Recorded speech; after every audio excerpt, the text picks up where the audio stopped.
కర్కాటక లగ్నం. కర్కాటక లగ్నానికి అధిపతి చంద్రుడు. కర్కాటక లగ్నంలో జన్మించిన వారు చాలామంది మొదట చాలా కష్టాలు అనుభవించి క్రమక్రమంగా అభివృద్ధిలోకి వస్తారు.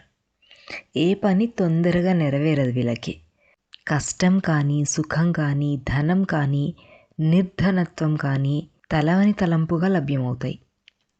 ధనం రావటం అలాగే ఖర్చు కావటం కూడా తలవని తలంపుగానే జరిగిపోతూ ఉంటుంది.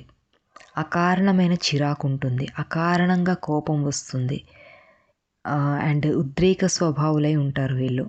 సున్నితమైన మనస్సు ఉంటుంది, చాలా సెన్సిటివ్ పర్సన్స్.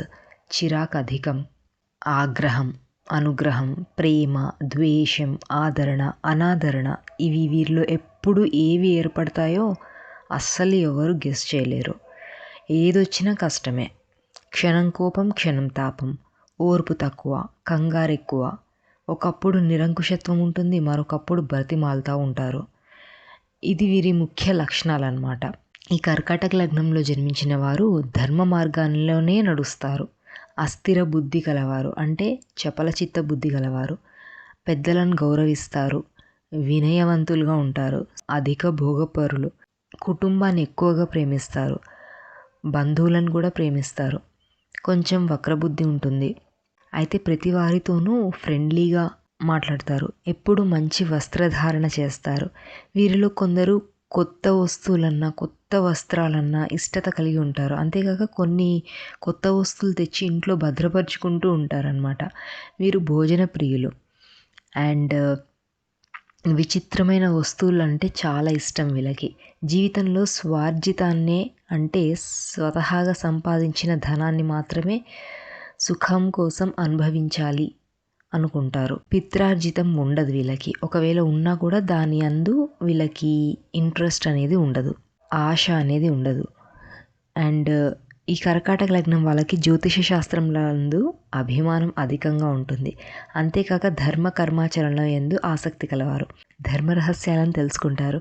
ఇతరుల వ్యవహారాల్లో జోక్యం చేసుకోరు. వీళ్ళ సొంత కార్యాలు, వీళ్ళ సొంత పనులు చేసుకోవడంలో మంచి నేర్పరులు. పరిస్థితులను అనుసరించి అర్థం చేసుకొని నడుచుకునే స్వభావం కలవారు. వీరి జీవితంలో అనేక మార్పులు చూస్తారు. గంభీరమైన వ్యక్తులు, మితభాషి, శాంత స్వభావం కలిగి ఉంటారు. కోపం వస్తే ఎవ్వరూ వీళ్ళని తట్టుకోలేరు, వీళ్ళని ఆపలేరు. మంచి ఆలోచన పరులు. దిగ్భ్రమను కలిగించే విషయాలంటే వీళ్ళకి చాలా ఆసక్తి ఎక్కువ. ఎప్పుడు ఏదో సమస్య వీరిని వెంటాడుతూనే ఉంటుంది. విశ్రాంతి చాలా తక్కువ. వీరిది బలహీనమైన శరీరం. పైకి కనిపించినంతగా శరీరంలో దృఢత్వం ఉండదు. కొందరు లావుగా కనిపించినా, దృఢకాయులుగా కనిపించినా వారి శరీరంలో బలహీనత మాత్రం అంతర్గతంగా ఉంటుంది. శరీరం పైభాగం ఎక్కువ, కింది భాగం తక్కువ ఉంటుంది. మెడ నుంచి నడుం వరకు పొడవుగా ఉంటుంది. అండ్ కాళ్ళు అనేవి పొట్టిగా ఉంటాయి. వయసు మీరిన కొద్దీ పొట్ట పెరుగుతుంది. అలా వీరు కనుక పొట్ట పెరగకుండా చూసుకున్నట్టయితే వీరికి ఆరోగ్యం బాగుంటుంది. వీరికి కీళ్ళ నొప్పులు, కఫము, శ్లేష్మము వంటి వ్యాధులు వచ్చే ఛాన్సెస్ ఉంటాయి. మూత్ర వ్యాధులు, అంటు వ్యాధులు, వైరల్ డిసీజెస్ ఇలాంటి వాటి వల్ల పీడించబడతారు. అలాగే మానసిక సంబంధమైన బాధలు కూడా కలిగి ఉంటారు. మానసికంగా పీడించబడుతూ ఉంటారు. ఈ మానసిక అనారోగ్యమే అన్ని అనారోగ్యాలకి దారితీస్తుంది. వీరిలో కొందరు తరచూ మందులు మింగుతూ ఉంటారు. అలా వాడితే కానీ ఏ పని చేయలేరు. వీరికి జలగండాలు ఉంటాయి, జాగ్రత్త అవసరం. వ్యక్తులను చూసి భవిష్యత్తును గమనించగలరు. వీళ్ళకి జరగబోయే విషయాలు మనసుకి తట్టుతాయి. కళలు వీళ్ళకి చాలా ఎక్కువగా వస్తుంటాయి. వీరి కళల్లో భవిష్యత్తు వివరాలు తెలిసే అవకాశాలు ఎక్కువగా ఉంటాయి.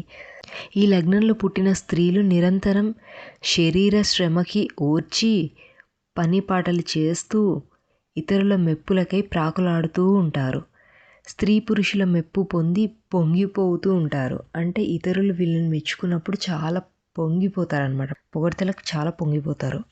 ఇక కర్కాటక లగ్నానికి పాపగ్రహాలు, శుభగ్రహాలు ఏంటో అనేది తెలుసుకుందాం. కర్కాటక లగ్నానికి శుక్రుడు అలాగే బుధుడు పాపగ్రహాలు అవుతారు. శుభగ్రహాలు వచ్చేసి గురువు, కుజుడు అండ్ చంద్రుడు.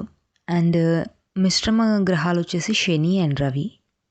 ఈ కర్కాటక లగ్నం వాళ్ళకి కనుక శుక్రుడు శని సంబంధం కనుక ఉన్నట్టయితే, అంటే కలయిక కానీ దృష్టులు కానీ పరస్పరంగా ఉన్నట్టయితే ఈ 2 దశల్లో కూడా అష్టకష్టాలు దరిద్రము అనుభవిస్తారు. శుక్రుడికి రవి సంబంధం ఉన్నట్టయితే ధనయోగానికి కారణమవుతాడు.